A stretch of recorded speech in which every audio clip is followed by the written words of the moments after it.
আলাইকুম ভিউয়ার্স, আমি Parvez Ahmed Dhaka stock market চ্যানেলে স্বাগতম। আশা করি আল্লাহর অশেষ রহমতে সকলে ভালো আছেন, সুস্থ আছেন। তো আমি আপনাদেরকে পূর্ববর্তী ভিডিওগুলোতে বলছি যে মার্কেট এই মুহূর্তে যে পজিশনে আছে সেই জায়গা থেকে মার্কেট উপরের দিকে যাওয়া ছাড়া আমি কোনো গতি দেখি না। কারণ মার্কেটে যদি আমি পূর্বের দিনের সাথে বর্তমানে যদি তুলনা করি, পূর্বের দিনগুলোতে দেখা যেত যে মার্কেট কোনো একটা ম্যানিপুলেটেড স্টকে এন্ট্রি নেওয়ার চেষ্টা করতো এবং সেগুলোকে ম্যানিপুলেট করে মার্কেটটা অনেক উপরে তুলে দিত।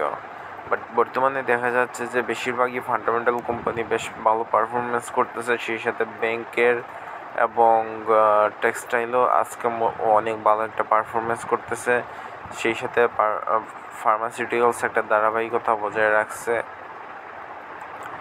এবং ফুড সেক্টর এবং পাওয়ার সেক্টরে বেশ কয়েকটা কোম্পানি তাদের একটা স্টেবল পর্যায়ে আছে। সো ওভারঅল যদি বলি মার্কেট যে জায়গায় আসছে এই জায়গাতে হয়তো বা সামান্য একটু কারেকশন করতে পারে। কারেকশন বলতে হয়তো বা একদিন দুই দিন না বাড়তে পারে, পরবর্তী দিন আবার মার্কেটটি ঘুরে দাঁড়াবে। সো বর্তমানে দিন দিন ভলিউমটা বৃদ্ধি পাচ্ছে। গতকালকে প্রায় 700 কোটি টাকার মতো লেনদেন হয়েছে, যা এবছরের মধ্যে আমার জানার মতো সর্বোচ্চ। এবং এই লেনদেনের যে একটা ধারাবাহিকতা বৃদ্ধি, সেই সাথে কিন্তু মার্কেটও পজিটিভ হচ্ছে। তার মানে বোঝা যাচ্ছে যে মার্কেটে বাইং সাইডটা বেশ স্ট্রং আছে সেলিং সাইড থেকে। সো এই অবস্থায় যদি আমি বলি, এই অবস্থায় মার্কেট আশা করতেছি আমি উপরের দিকে যাবে। যদি ব্যাংকিং সেক্টরে দেখি, ব্যাংকিং সেক্টরে সবচেয়ে স্ট্রং কোম্পানি আমি যেটা বলবো সেটা হচ্ছে ব্র্যাক ব্যাংক দিন দিন তাদেরকে অনেক বেশি শক্তিশালী করতেছে এবং সেই সাথে আপনারা সিটি ব্যাংক বা ইসলামী ব্যাংকও অনেক ভালো একটা রিটার্ন জেনারেট করে দিতে সক্ষম হয়েছে। বিগত এক মাসে ইসলামী ব্যাংক আমার কাছে অলমোস্ট 30% মতো প্রফিট জেনারেট করে দিছে। তারপরে যদি দেখেন রূপালী ব্যাংকও ভালো একটা রিটার্ন জেনারেট করছে। এক মাস আগেও প্রায় 16-17 টাকার মতো ছিল, এখন সেটা 24.5 টাকা 25 টাকার কাছাকাছি চলে গেছে। সো আর সবগুলো কোম্পানি বেশ ভালো করতেছে। আজকে যদি দেখি তাহলে দেখা যাচ্ছে যে সব সেক্টরেই পজিটিভ আছে, 1% 1.5% এরকম পজিটিভ আছে। সো আশা করি সামনের দিনগুলো আরও ভালো পারফরমেন্স করবে।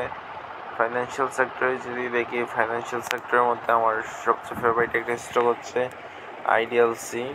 আইডিএলসি বাছাই করার পিছনে কারণগুলো হচ্ছে এর ইপিএসের একটা চমৎকার ধারাবাহিকতা আছে এবং সব কিছু পারফরমেন্স বেশ পজিটিভ।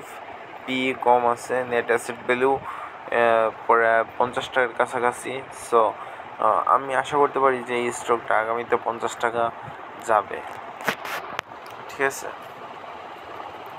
তারপরে আপনি দেখতে পারেন অন্যান্য স্টকগুলা। তারপর ফুড সেক্টরের মধ্যে দেখতে পারেন অলিম্পিক আছে, অলিম্পিক মোটামুটি একটা ভালো অবস্থানে আছে বর্তমানে। ফিউল অ্যান্ড পাওয়ার সেক্টরে কী বলবো, ফিউল অ্যান্ড পাওয়ার সেক্টরে আপনার যমুনা অয়েল, পদ্মা অয়েল, মেঘনা, এগুলো বেশ ভালো একটা আরও ভালো পজিশনে যাবে, কারণ তাদের তো আর্নিংস বৃদ্ধি পাচ্ছে।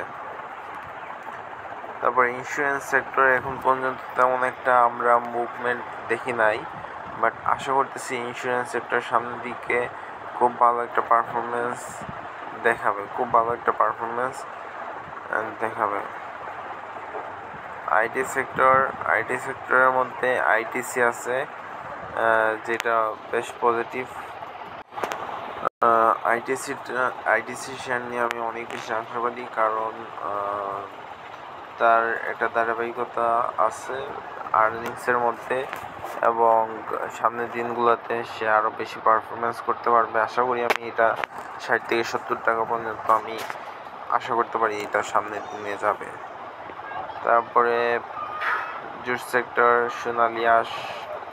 আসলে সোনালী আঁশের ব্যাপারে আমি বেশি একটা আশাবাদী না, কিন্তু আমার কাছে মনে হয় যে এই কোম্পানিটা অনেক সময় ম্যানিপুলেট করার চেষ্টা করে। সো এই ম্যানিপুলেটের জন্য অনেক সময় দেখা যায় যে এটা 300-400 টাকার দাম হয়ে যায়, আবার নিচে দিয়ে চলে আসে। বাট যদি ওভারঅল কোম্পানিকে আমি চয়েস করতে চাই তাহলে আমি বলতে পারি যে এনটি নেওয়া যেতে পারে, এবং ট্রেন্ড দেখে, ক্যান্ডেল দেখে সবগুলো বিনিয়োগ করা উচিত। এখানে বেশ ঝুঁকি আছে, ঝুঁকি থাকলেও এই জায়গায় রিটার্নের পরিমাণটা আশা করি অন্যান্য স্টকের তুলনায় বেশি হবে। তারপরে আজকের মার্কেটে সবচেয়ে বেশি প্রভাব বিস্তারকারী সেক্টর হচ্ছে টেক্সটাইল সেক্টর। টেক্সটাইল সেক্টরে যদি দেখি অ্যাপেক্স স্পিন আজকে 7%-এর উপরে পজিটিভ হয়েছে। দেশ গার্মেন্টস প্রায় হল্টেড। তারপরে আপনার ফ্যামিলি টেক্স, তারপরে আছে মেট্রো স্পিন, এমএল ডাইং, তারপরে রহিমা টেক্স, তারপরে আপনার শেপার্ড, তারপরে তামিজ টেক্সটাইল। এগুলো বেশ ভালো পারফরমেন্স করার জন্য ওভারঅল সেক্টরে আমরা বেশ ভালো একটা মোমেন্টাম দেখতে পাচ্ছি। তাছাড়া আপনারা ভালো ফান্ডামেন্টাল দেখে এই সেক্টরে ইনভেস্ট করলে আশা করি আপনারা নিরাশ হবেন না। দিন শেষে আসলে কি হবে সেটা বলা যাচ্ছে না, বাট আমরা আশাবাদী যে দিন শেষে আমরা পজিটিভ থাকার চেষ্টা করব, এবং মার্কেটটা রিটার্ন লং টার্মে মার্কেট বেশ পজিটিভ রিটার্ন জেনারেট করতে সক্ষম হবে। যদিও বিগত 10-15 মিনিটের ক্যান্ডেল দেখে বোঝা যাচ্ছে যে মার্কেটটা একটু কারেকশন মোডে আছে, বাট কারেকশন মোড থাকলেও বেশি সময় মোডে থাকতে পারবে না। আশা করি খুব তাড়াতাড়ি এটা রিভার্সাল করে উপরের দিকে উঠবে, ঠিক আছে। তাছাড়া মার্কেট বর্তমানে 5000-এর কাছাকাছি একটা মনস্তাত্ত্বিক সাপোর্ট নেওয়ার চেষ্টা করবে, এবং সেই জায়গায় একটা ভালো একটা সাপোর্ট পাবে আশা করি। তো ভালো থেকে স্টকের মধ্যে ইনভেস্ট করলে আপনি চিন্তা করার কোনো বিষয় নাই। আর টেকনিক্যাল অ্যানালাইসিসের মাধ্যমে নিলে অবশ্যই টেকনিক্যাল অ্যানালাইসিস ফলো করবেন, স্টপ লস ফলো করবেন, এবং টার্গেট মেনটেন করবেন। তো ভালো থাকবেন, সুস্থ থাকবেন। আজকে এই পর্যন্ত। আল্লাহ হাফেজ।